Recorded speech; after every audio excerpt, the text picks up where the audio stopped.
নমস্কার বন্ধুরা, আমি পলাশ বিশ্বাস আর আপনারা দেখছেন পলাশ বিশ্বাস ভিডিওস। আশা করি আপনারা প্রত্যেকে ভালো আছেন আর আপনাদের বাগানের গাছগুলিও ভীষণ ভীষণ ভালো আছে। বন্ধুরা, থাম্বনেল আর টাইটেল দেখে বুঝতেই পেরে গেছেন যে আজকে কোন বিষয় নিয়ে আলোচনা হবে। হ্যাঁ বন্ধুরা, জবা গাছে দইয়ের ব্যবহার চমকে যাবেন, কথা দিলাম। তার কারণটা হচ্ছে যে টক দই বা সাধারণ দই, সাধারণত টক দইটা ব্যবহার করবেন, একটু বেশি ভালো কাজ হয়। তো এই টক দই বা দইয়ের ব্যবহারে কি লাভ হয়, কি কি গুণ আছে, মানে কি কি দইয়ের মধ্যে উপাদান গাছ সংগ্রহ করে দই থেকে, এবং যার ফলে গাছের ফুলের আকার যেমন বড় হয়, প্রচুর পরিমাণে ফুল আসে জবা ফুল, তার পাশাপাশি কোনো কুঁড়ি হলুদ হয়ে ঝরে পড়বে না, এবং আপনাদের গাছগুলোর পাতা থাকবে ঠিক এই রকম চকচকে সবুজ। আর অবশ্যই দ্রুততার সাথে বৃদ্ধি পাবে আপনাদের গাছ। খালি বর্ষাকালে একবার জবা গাছের টক দই ব্যবহার করে দেখুন, বা জবা গাছে দইয়ের ব্যবহার করে দেখুন কি হয়। বেশি নয়, আমার কথা না হয় মেনে মাত্র একটা গাছে আপনারা ব্যবহার করুন, 7 দিনের মধ্যে রেজাল্ট আপনারা দেখতে পাবেন। তো যেটা বলছি, যেভাবে বলবো সেইভাবেই আপনারা ব্যবহার করুন গাছে, জবা গাছে টক দই, তাহলে দেখবেন যে ব্যাপক রেজাল্ট কিন্তু আপনারা পাচ্ছেন। আর হ্যাঁ বন্ধুরা, যারা নতুন ভিউয়ার্স আমার চ্যানেলের, তাদের কাছে অনুরোধ করবো চ্যানেলটি সাবস্ক্রাইব করে রাখুন। অনুপ্রেরণা যোগাবে আমাকে ভিডিও বানানোর জন্য। আর আপনাদের প্রতিদিন সন্ধ্যে 6টায় আমার চ্যানেলে বাগান সংক্রান্ত ভিডিও আসে, আশা করি যথেষ্ট পরিমাণে হেল্প পাবেন আপনারা। আর প্রচুর পরিমাণে শেয়ার করার অনুরোধ রইল বাগানপ্রেমী বন্ধুদের মাঝে। আর বাংলাদেশি বন্ধুটা যারা দেখছেন ভিডিওটা, তাদের জন্য আমার নমস্কার। আপনাদের উৎসাহ অনুপ্রেরণায় আমার কিন্তু নতুন নতুন ভিডিও নিয়ে আসছি, এবং ঘরোয়া উপাদান দিয়ে যতদূর পারছি দেখানোর চেষ্টা করছি যে ভিডিও গাছের ভালো রেজাল্ট পাওয়ার জন্য। তো সবার প্রথমে বলি যে দইয়েতে কি থাকে, গাছ কি গ্রহণ করবে। দইয়ে থাকে নাইট্রোজেন প্রচুর পরিমাণে, সামান্য কিছু পরিমাণে থাকবে ফসফরাস এবং পটাশিয়াম, তার পাশাপাশি থাকে ম্যাগনেসিয়াম এবং আরও কিছু ভিটামিন, এবং সবথেকে যেটা জরুরি সেটা হচ্ছে ল্যাকটিক অ্যাসিড থাকে। তো এই যে উপাদানগুলো থাকবে মানে দইয়ের মধ্যে, যেগুলো কিনা গাছ সাদরে গ্রহণ করবে, যেভাবে বানানোটা দেখাবো একদম সেইভাবে বানান, তাহলে দেখতে পাবেন যে কিভাবে দই আপনার গাছকে মানে সুস্বাস্থ্যের অধিকারী করছে, এবং তার পাশাপাশি প্রচুর পরিমাণে কুঁড়ি নিয়ে আসবে, 7 দিনে পাবেন রেজাল্ট। তো এখানে আমি 2 লিটারের যে তরল সার সেটা বানাবো তো দই দিয়ে। তো এখানে নিয়ে নিয়েছি 2 টেবিল চামচ পরিমাণে দই। আমি টক দই ব্যবহার করেছি, টক দইটাই ব্যবহার করবেন, এটা আশা করি ভালো হবে। আর চাইলে মিষ্টি দইও করতে পারেন, কোনো সমস্যা নেই। যে অনেকে ভাবছেন যে পিঁপড়ের যদি আক্রমণ হয়, সেরকম কোনো সমস্যা কিন্তু হবে না। এই দইয়ে উপাদান এবং অন্যান্য যে কটা জিনিস মেশাবো, মিশিয়ে আপনাদেরকে কীভাবে রাখতে হবে বলবো, তার আগে বলে দিই এই দই কিন্তু টবের মাটিতে যখনই যাবে উপকারী মানে ব্যাকটেরিয়া বা ছত্রাকগুলোর সৃষ্টি করবে, যারা কিনা গাছের মানে টবের মাটির যে খাদ্য কণাগুলো আছে তাদেরকে ভেঙে দেবে, এবং ভেঙে দেবে এবং যার ফলে গাছ কিন্তু সেটা সাদরে গ্রহণ করবে।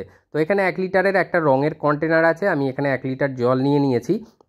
তো এই জলেতে মেশাবো এই দইটা সম্পূর্ণরূপে, আপনারাও নিয়ে নেবেন। তবে মিউনিসিপ্যালিটি বা কর্পোরেশনের জল, ট্যাপের জল যদি ব্যবহার করেন, তাহলে আমি বলবো 24 ঘন্টা জলটাকে উন্মুক্ত বা খোলা রেখে দেবেন, তাতে ফ্লুরিনগুলো উবে বেরিয়ে যাবে, তারপরে ব্যবহার করবেন। আর এখানে এই যে দই নেওয়া হয়েছে, এই দই এর সাথে আর কি কি উপাদান নিয়েছি দেখুন। এখানে নেওয়া হয়েছে ভার্মি কম্পোস্ট এবং নিমখোল নেওয়া হয়েছে 3 টেবিল চামচ, 4 টেবিল চামচ নেওয়া আছে ভার্মি কম্পোস্ট। এবারে বলি নিমখোলের মধ্যে কি রয়েছে। নিমখোল দেখুন দেওয়ার ফলে যেটা বললাম, যে অনেকে ভাবছেন যে পিঁপড়ে বা অন্যান্য কিছু হবে না, সেটা হবে না। প্লাস এই নিমখোল এবং ভার্মি কম্পোস্ট একসাথে ভেজানোর ফলে দইয়ের সাথে হবে কি, দ্রুততার সাথে জিনিসটা মানে সারটা গাছের তৈরি হয়ে যাবে। তো এটা একটা বড় দিক। আর তার পাশাপাশি যে ভার্মি কম্পোস্টের মধ্যে রয়েছে প্রচুর পরিমাণে নাইট্রোজেন এবং কিছু মাইক্রোনিউট্রেন্ট, এবং তার জন্য পাশাপাশি কিছুটা রয়েছে পরিমাণে পটাশিয়াম। তো এই জিনিসটা মানে খুব সামান্য পরিমাণেই থাকে তো, কিন্তু রয়েছে। তো এই যে খাদ্য যেটা তৈরি হচ্ছে গাছের, এটা কিন্তু ব্যাপক সাড়া দেবে, আপনার গাছের ব্যাপক রেজাল্ট দেবে। তবে হ্যাঁ, কোনো রাসায়নিক সার ব্যবহার অন্তত করার 15 দিন পরে এই যে মানে যে জৈব এই সার ব্যবহার করছেন তার 15 দিন আগে টবের মাটিতে রাসায়নিক সার ব্যবহার করবেন। আর এটা ব্যবহার করার অন্তত 15 দিন পর ব্যবহার করবেন, বা না করতে পারলেই ভালো রাসায়নিক সার। তো এই রকম কারণটা আমি বলে দিলাম একটাই কারণে, কারণ যে উপকারী ব্যাকটেরিয়া বা উপকারী ছত্রাকগুলো তৈরি হবে যদি রাসায়নিক সারের ব্যবহার থাকে, তাহলে তারা কিন্তু মারা যাবে। তো সেই জন্য এইভাবে কেয়ারটা করতে হবে। আর দেখতেই পাচ্ছেন যে নিমখোল এবং ভার্মি মিশিয়ে নিয়েছি, তো আপনারাও ঠিক এইভাবে মিশিয়ে নেবেন এবং ভালো করে মানে ফেটিয়ে নেবেন জলের সাথে, ভালো করে যাতে মিশে যায় সেই চেষ্টাটা আমাদের কিন্তু করতে হবে। এবং টক দইটা তার সাথে পাশাপাশি রয়েছে, যেটা কিনা দারুণ রেজাল্ট আপনাদেরকে দেবে।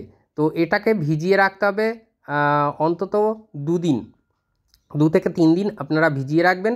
তারপর এবং অবশ্যই ঢাকা দিয়ে রাখবেন এবং একদিনে অন্তত 4 থেকে 5 বার আপনারা এটাকে ঢাকনা খুলে খুলে মাঝে মাঝে এইভাবে ক্লকওয়াইজ অ্যান্টি ক্লকওয়াইজ ঘুরিয়ে দেবেন। তাহলে হবে কি, জিনিসটা যে দ্রবণ এটা কিন্তু দ্রুত তৈরি হয়ে যাবে এবং গাছেদেরকে সহজেই আমরা কিন্তু এটাকে পরিবেশন করতে পারবো। তো এই যে 1 লিটারের কন্টেনারে বানানো হচ্ছে এবং 2 লিটারের যে দ্রবণ সেটা কতদিনের ব্যবধানে ব্যবহার করব এবং কিভাবে ব্যবহার করব সেটা অবশ্যই দেখাবো। তার আগে বলবো যে বৃষ্টি বিরতির দিন এটাকে ব্যবহার করবেন, অন্তত যাতে গাছের মানে টবের মাটিতে একটু হলেও মানে থাকতে পারে। তো সেই জন্য বৃষ্টি বিরতির দিন যে সময়টা পাবেন সেই সময়টায় আপনারা কিন্তু এটাকে ব্যবহার করবেন। আর নিম্নচাপের যে টানা বৃষ্টি সেখানে ব্যবহার করবেন না, বিক্ষিপ্ত বৃষ্টি হলে কোনো সমস্যা হবে না। তো দেখুন আমি এটাকে 3 দিন ভিজিয়েছি এবং ভেজানোর পরে এই অবস্থায় এসে দাঁড়িয়েছে। তো খাবারটা কিন্তু ডিকম্পোস্ট হয়ে গেছে এবং অতি দ্রুততার সাথে হয়েছে, দেখে বুঝতেই পারছেন যে ভালোভাবে তৈরি হয়ে গেছে খাবারটা। এবং এই খাবারটা থেকে যে নির্যাসটা, তরল যে নির্যাসটা বের হবে, এটাকে আমরা দুভাবে ব্যবহার করতে পারি। কিভাবে দুভাবে? 1, আমরা সরাসরি টবের মাটিতে প্রদান করব এবং 2, আমরা যদি চাই মানে যেহেতু বর্ষাকাল এটা অন্য সময় করলে আরও ভালো হয়, পাতায় স্প্রে করা, ছেঁকে নেবো, ছাঁকনি দিয়ে ছেঁকে নিয়ে কন্টেনারে দিয়ে আমরা কিন্তু পাতায়ও স্প্রে করতে পারি। আর পাশাপাশি কিন্তু টবের মিডিয়ায় দেওয়া যাবে। আমি কিন্তু এইটা টবের মিডিয়াতেই দেব। তো 500 ml মতন এই তরল নির্যাস আমি কিন্তু নিয়ে নিচ্ছি। তো দেখতেই পাচ্ছেন এই 500 ml মতন তরল নির্যাস এখানে রয়েছে এই কন্টেনারে, আর যে কন্টেনারে তৈরি হচ্ছিল সেখানে 500 ml রয়েছে। তাহলে বুঝতেই পারছেন 2 লিটার জল মানে 2 লিটার তরল সারটা কীভাবে তৈরি হয়ে গেল, কারণ এর সাথে আরও 500 ml আমি সাধারণ জল মিশিয়ে নেব এবং তারপরে জবা গাছগুলোতে পরিবেশন করব। 1 লিটারের দেখালাম, মানে 1 লিটারের কন্টেনারে 2 লিটারের দেখালাম, সেটার কারণটা হচ্ছে সহজে যাতে আপনারা বানিয়ে ফেলতে পারেন। তো দেখুন এইভাবে তৈরি হয়ে গেল যে সার, এইটাকে এবারে আমরা কতটা পরিমাণে জবা গাছে প্রদান করব।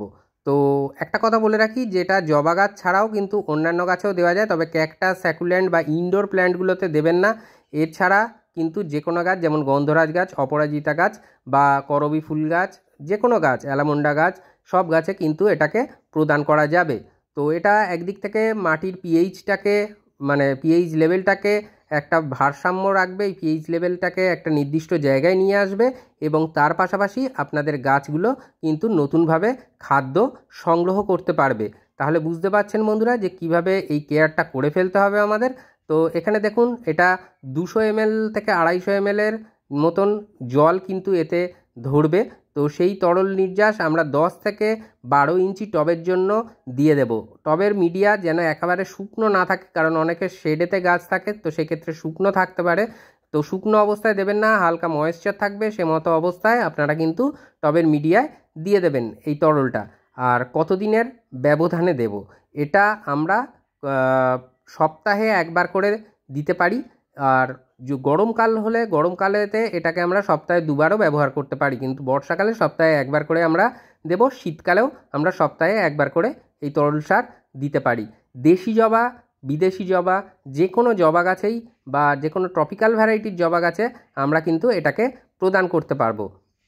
যদি 10 বা 12 ইঞ্চির টব হয় তাহলে এই 200 থেকে 250 ml জল মানে তরল নির্যাস আমরা কিন্তু দিয়ে দেব তরল সার। আর যাদের 8 ইঞ্চি টব আছে, 8 ইঞ্চি টবে জবা গাছ আছে, তারা মোটামুটি 150 ml এর মতন এই তরল সার আপনাদেরকে প্রদান করতে হবে। তো আশা করি বুঝতে পেরে গেলেন, ডিটেলসে বলে দিলাম। আর এর পরেও যদি কোনো ধরনের প্রশ্ন থাকে, আশা করি থাকবে না, তো তারপরেও যদি কোনো ধরনের প্রশ্ন থাকে অবশ্যই কমেন্ট বক্সে প্রশ্ন করবেন, আমি সবার প্রশ্নের উত্তর দিয়ে থাকি। তবে অনুরোধ যে অন্তত ভিডিওটা সঠিকভাবে দেখবেন, পর্যবেক্ষণ করে নেবেন এবং তারপরে প্রশ্ন থাকলে অবশ্যই প্রশ্ন করবেন। তো মন থাক চিরসবুজ, পৃথিবী হোক সবুজময়, এই বলে আজকে এখানেই সমাপ্ত করছি। আবার আসছি আগামীকাল ঠিক সন্ধ্যে 6টায়। ততক্ষণ সকলে সুস্থ থাকুন, ভালো থাকুন, প্রচুর পরিমাণে গাছ লাগানোর পাশাপাশি অবশ্যই দেখতে থাকুন পলাশ বিশ্বাস ভিডিওস। মন থাক চিরসবুজ, পৃথিবী হোক সবুজময়। খুব ভালো থাকবেন বন্ধুরা সকলে। নমস্কার।